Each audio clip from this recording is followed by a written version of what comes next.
It's 6 months on from the breastfeeding flash mob in December, where I did my mini protest. But today we're having a picnic. It's National Breastfeeding Week, and a bunch of friends and people who do peer supporting in the community are getting together as friends to celebrate National Breastfeeding Week and have some fun. So I'm not prepping for media interviews today, I'm getting a picnic ready. So Maggie, you trained as a peer supporter, which is mum-to-mum peer support. Why did you choose to do that? I think because I'd had quite a bit of help locally from the Hanover drop-in, and it helped me to breastfeed, and I could see a lot of other mums who needed the help, and the breastfeeding counsellors, they're great, but there's not enough of them, so it's kind of, and often it's more a supportive ear that mums want. They want to just chat to someone who's been through stuff and feel that someone's there for them. So I thought it would be good to take the training and be able to offer that. That's great.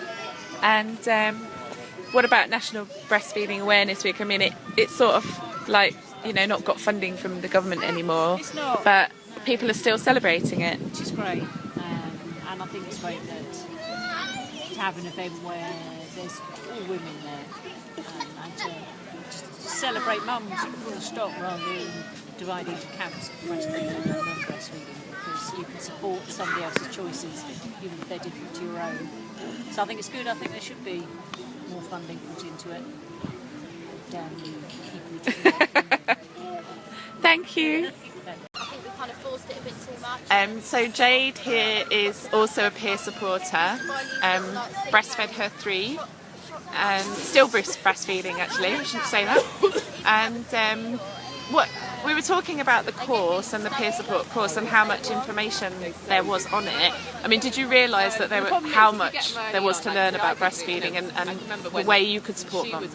Yeah, well, I started because I got a lot of support from breastfeeding drop-in, and I started volunteering because I came every week, and the opportunity came to do the peer support. I definitely didn't realise how much information there would be, just biology and everything to do with breastfeeding. So it's been a really good opportunity to learn a lot, and also opens up to look into it more as well, which Catherine did, the breastfeeding trainer. Yeah, definitely. Gosh, that is. And what brought it into it further. Would you recommend any mum who's considering volunteering to try and get involved? Oh, definitely, yeah. It's a really good opportunity. You make a lot of friends. It's really good. Perfect, thank you.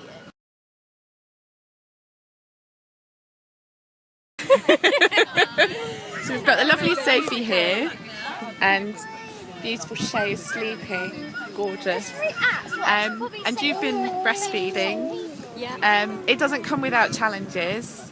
One of the challenges can be feeding in public, but you seem very, very confident. What would you say about to a mum who sort of perhaps doesn't feel so confident about feeding in public? I think I don't know whether this is helpful, but I don't have a lot of shame around bodies and sexuality, although breastfeeding isn't sexuality. I think a lot of people get it mixed up. So yeah, I don't feel that I need to cover up. I don't show a lot, but I feel that the shame is out there with other people. So if I'm feeling that shame, it's usually other people's stuff. Yeah. And you know, not to put blame out there on everybody else, but I think we're coming into a time where breastfeeding is just more acceptable. Yeah. And the people who find that difficult are going to have to move with the times. Yeah, I don't feel that I need to cover myself up because of other people's feelings.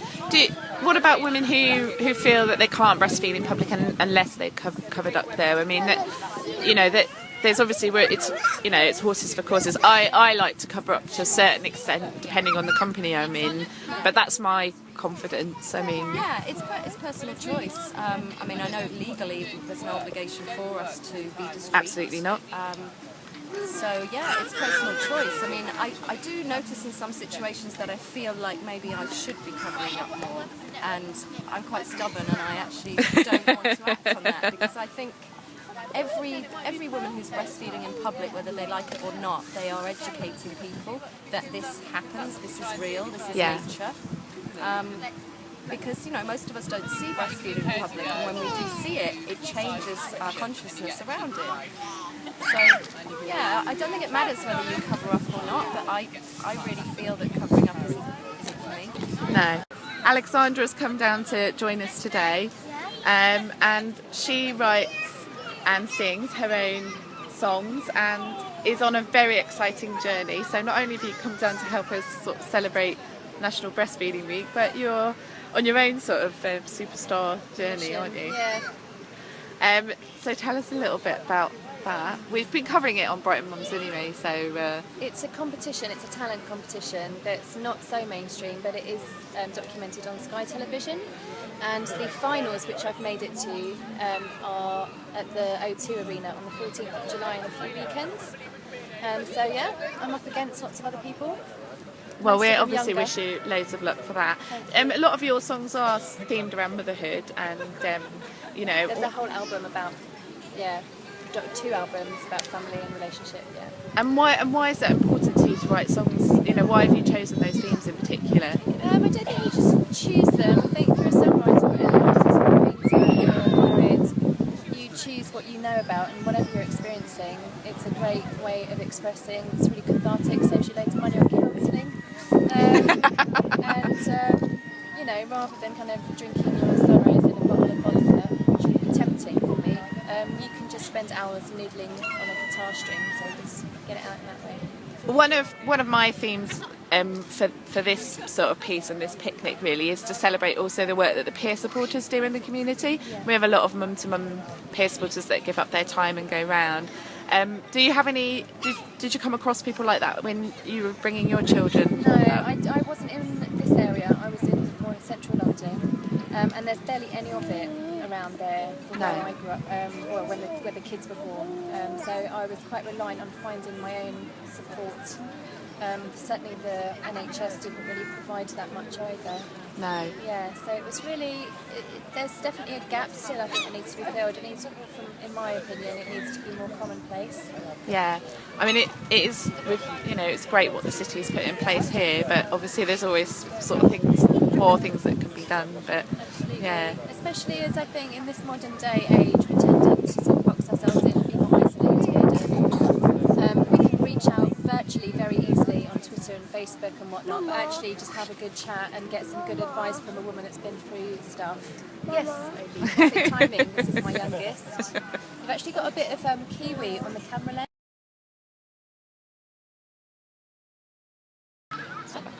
So Liz, you were saying that with I was saying what stopped me feeding Iris.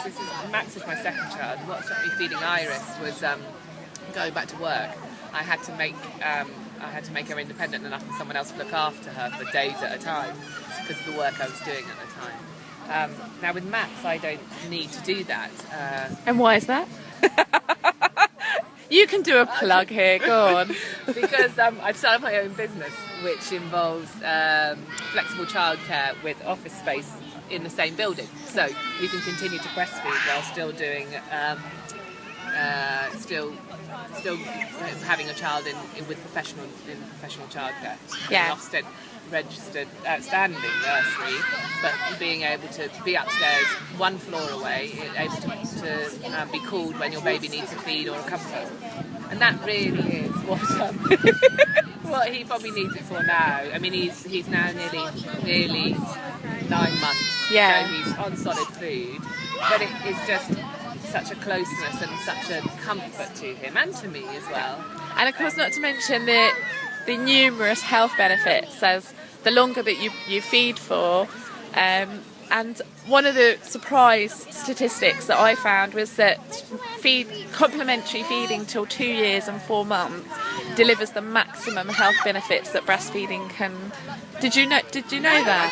No. I mean, I would have thought it would make sense that the combination of the two would be a good thing. Yeah. But the problem is obviously is that feeding during the day, I think, is a bit tricky when they get older because they get distracted. Well, like this one. I mean, this is I think it's a lot easier to continue to feed first thing in the morning and last thing at night. Yeah. So when they're a bit older, which is an interesting thing as well, as I suppose, because people don't. If you think as you get older, it becomes perhaps less socially acceptable to feed your child in public, or you get more attention for it. And naturally, you're more likely to feed them first thing or last thing at night when you're not necessarily in. I don't know. I'm going to the subject now. So I'm here with Rhonda and this is Martha. Martha's 11 months. And we were talking about the kind of support that you sought out when you first had Martha about to help you breastfeed. Where did you find sort of the best support? Two sources really. Health visitors and midwives I had were just wonderful. Really, really good. Because I struggled a lot. I got mastitis twice. It was very painful. Yeah. But I desperately wanted to keep going. So I got a lot of help initially. I would say the first 8 weeks was mostly midwives and health visitors. But then I had a lot of support through my friends I met through the NCT. That's fantastic. And you were saying that all your NCT group are still breastfeeding at 11 months. That is tremendous. Yeah, ever since. Yeah, that is really tremendous. And so you've all supported each other through that journey, which is really great. Yeah. That's brilliant. Thank you so much.